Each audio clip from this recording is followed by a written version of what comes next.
What's up? Welcome back to my channel, or for the first time if you're new, I'm Sylvan, and today I'm going to be reacting to Soldier Zero Anby's character demo, Candidate Zero. I'm very interested to see what this entails. I don't really know what to expect, given that this is the first time we've had a character who already has a demo getting another one, so I won't delay things any further. Feel free to like and subscribe if you enjoy the video, leave a comment on your thoughts, and let's get into this.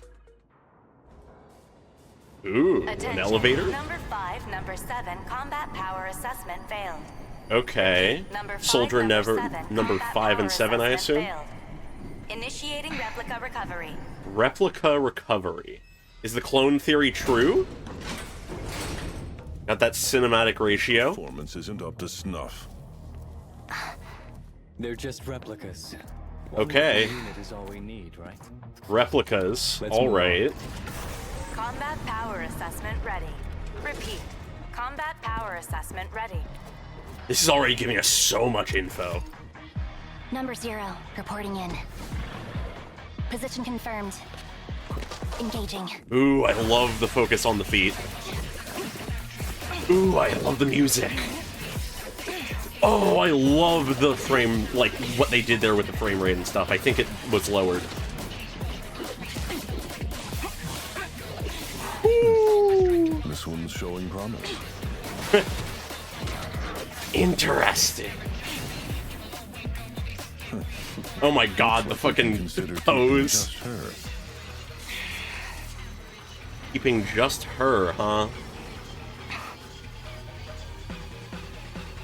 Okay, we're building. Oh, wow, okay. Knocked through the floor. 7 seconds.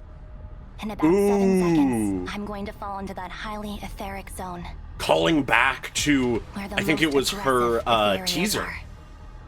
Whenever possible, you should stay away from them. Oh, that's such a good callback. I have no choice. Interesting. Oh my god. Far too reckless. What a shame. We didn't get anywhere this time. Oh, really? Treat the remaining replicas. We're keeping Silver Squad for now. Okay. Anby, captain of Silver Squad. Mission accomplished. Wow, okay. I love that. So very clearly, this is a look into the past, a point in Anby's life when she was still just Soldier Zero, captain of Silver Squad. We open on her riding an elevator down as a voice says over the speakers, "Attention, number 5, number 7, combat power assessment failed." Immediately, that makes me think that they are talking about Soldier number 5 and Soldier number 7. And it also shows us that this is some kind of combat assessment. And then we have the line initiating replica recovery, which immediately confirms a lot of theories, or at least points us in the direction of them, to show that whether they're clones or androids or whatever they are, Anby and the other soldiers of Silver Squad are replicas in some way. They are created soldiers. And in line with this, we see, as Anby steps out of the elevator, 2 scientists seemingly hunched over the body of probably either number 5 or 7, presumably giving first aid of some kind, helping them recover from this failed assessment. But more specifically, they use the term treatment, which is just ambiguous enough for whether or not they are talking about giving medical aid to a biological person or repairing a machine. It's not exactly clear. The use of replica as the term and the fact that we see this person on the ground sparking makes it potentially more android in nature, but they keep it just ambiguous enough that it's not exactly clear. But in the narrative of this moment, what is important is that Anby is walking out of the elevator towards her own combat assessment and is seeing effectively a downed soldier of her own squad, the people she is supposed to protect, who is severely injured after a combat assessment. There's an innate cruelty towards the soldiers from the scientists that is on display here throughout this entire trailer. And we get our first real sign of that as one of these scientists looking over the downed soldier, says this performance isn't up to snuff. Their concern is that the soldiers aren't performing well, not that one of them is injured or damaged or destroyed or whatever you want to describe it as. And Anby just glances at it as she keeps going, as the other one says they're just replicas. One working unit is all we need, right? Utter dismissiveness. And once again, we can see the sparking, but it's unclear exactly what that is originating from because it's out of focus to the side. But it's just this immediate sign of the cruelty and dismissiveness of the soldiers that the scientists have. They are tools. But it's at this point that we follow Anby as she steps into her own combat assessment. And she confirms her status. Number 0, reporting in.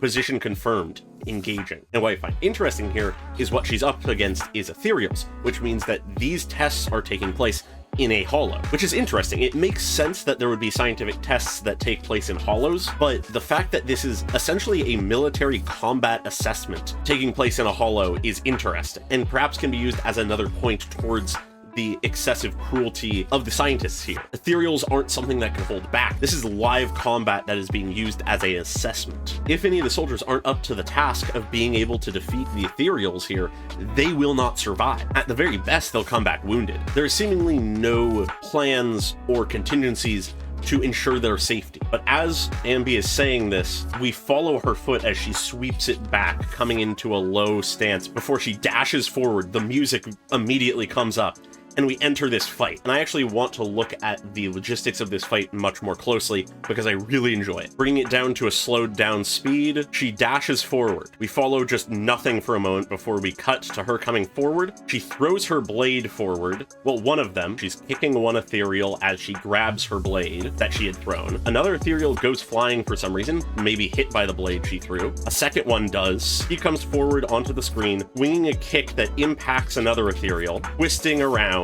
goes into another kick, really dynamic posing throughout all of this. He twists and twirls, lands, jumps forward, twists around this one ethereal, slashing around. Unclear if she's hitting them. She lands, is fighting several of them. She just spins around, swinging her blades, and these big lightning cuts go out, seemingly defeating the nearby ethereals, but more come in the form of hounds. We hang on them for a bit, follow them as we approach Anby. She jumps up, kicks again. Kicking is one of her main combat moves. She swings her blades around as we effectively are being her opponent. And it's actually in this moment where I want to point out the interesting frame rate they have, because I think it's most distinctive here. At full speed, there is a certain jerkiness and locking into poses that happens, which is very in line with a certain form of animation that we've seen a lot more recently with particularly stylized animation.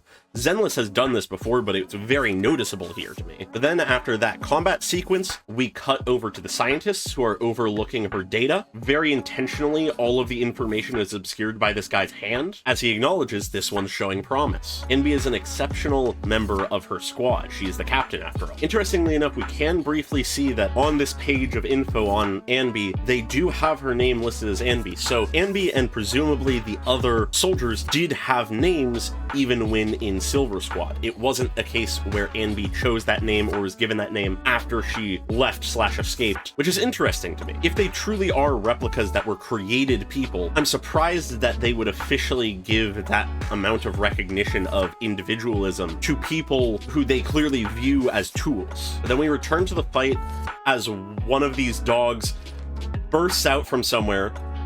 Anby just immediately takes it down with like a single swing. She swings up a lightning current, knocking everything away, as we then return to the scientists once more. This one scientist doing this classic pose, which I think was originated in Evangelion. It's just real fucking classic for the sort of evil scientist vibe. As he says, with a bit of a chuckle, looks like we can consider keeping just her. She's showing promise, unlike the other soldiers. Maybe we can just keep her. She's enough. We can dispose of the others. But we return to Anby, as suddenly appearing out of the smoke is a far more powerful and dangerous ethereal. It catches her just a bit by surprise, landing a hit, something that none of the others did, slamming her into the ground, through the structure, and down, at which point she takes a deep breath, and we get a really, really fun callback to this moment from Anby's original teaser, where she's falling down out of a building towards a hollow, and she's in this very similar posture, going straight down head first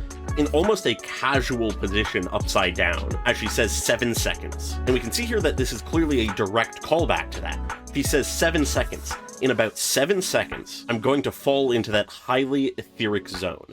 And it's the exact same kind of shot. Going from the full shot of her into just her head as she's falling in slow motion, from the exact structure of her sentence to the amount of seconds to what is happening to the cinematography, it is all the same. It's just cool to see that they are giving such a direct homage to something else we know of Anby in the form of her teaser, which also, if you think of it in more of a in-universe sense, it recontextualizes that initial teaser as her essentially reliving an experience that she had earlier in her life when she was still Soldier Zero. But where her original teaser was essentially introducing us to the concept of hollows, saying that she's about to fall into a hollow, just a hollow, she's now already in a hollow, falling into a high etheric zone where the most aggressive ethereals are. It is a degree of danger and intensity higher than what we saw in her teaser. It is an escalation even if it is earlier in her life. And we continue with the same phrasing and structure as her teaser,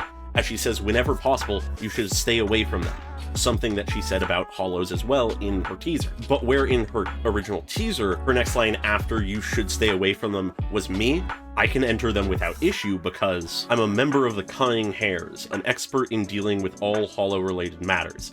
It is almost an affirmation of her identity. She is not a soldier, she is not a replica, she is Anby, a member of the Cunning Hares. Which in the moment when we first had this teaser doesn't necessarily mean much. But when you compare it now with what her past was, her equivalent moment in her past life, basically, she says, "Me, I have no choice. It doesn't matter how dangerous this is. I have to do this. I have no choice." Rather than it being an affirmation of, "Don't worry, I know what I'm doing. I can move freely in the hollows because I am a cunning hare. I am where I belong. I am capable. I know what I'm doing. I am not afraid." When she was Soldier Zero, she had no choice in the matter. It didn't matter how dangerous this was. If she fell into such a space, she had to deal with it. And it immediately gives such a distinct contrast between these two moments, and realistically is probably the reason they made this comparison, why they reference her teaser. Her reason for entering the space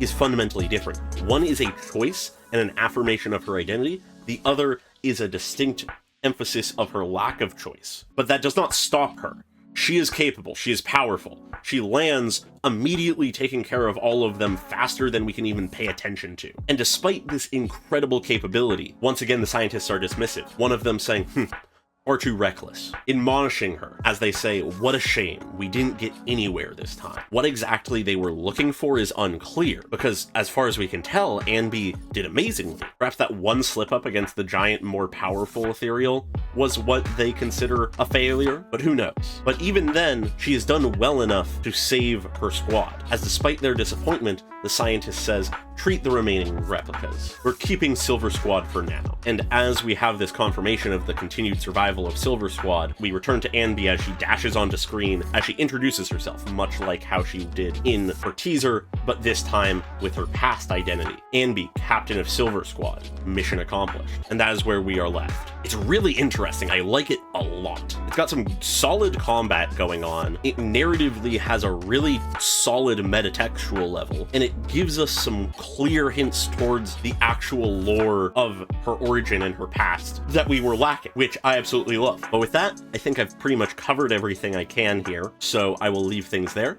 Feel free to like and subscribe if you enjoy the video, leave a comment on your thoughts, and I hope you all have a great day. Goodbye.